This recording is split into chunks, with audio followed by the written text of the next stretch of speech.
मार पसीने पसीना हो गए। एक कहो एक हफ्ता हो गए अब अभी तक फोन आए के हैं।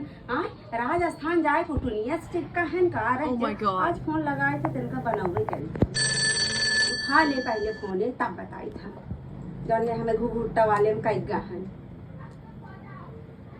हेलो किस फोनवा ना उठावत है तू अब की है एक हफ्ता तो है गए राजस्थान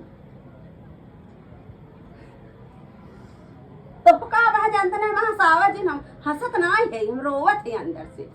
एक हफ्ता हो गए कौने उटिन के लगे हम सुनत है मैं उटिन बहुत बाटी राजस्थान में हाँ ये भी ना तू गए राजस्थान उटिनी एक लगे अपने मेहरारू लड़की तो तन क्यों चिंता ना हम तो हर एको बात न सुनो एको बात न सुनो बस कल से रोज फोन आवे चाहे रोज प्रतिदिन पत्नी के लगे अपने उटिन के लगे सुन ले चपका है ना देख लिया तार हम आए उटनियो गोड़ तोहरा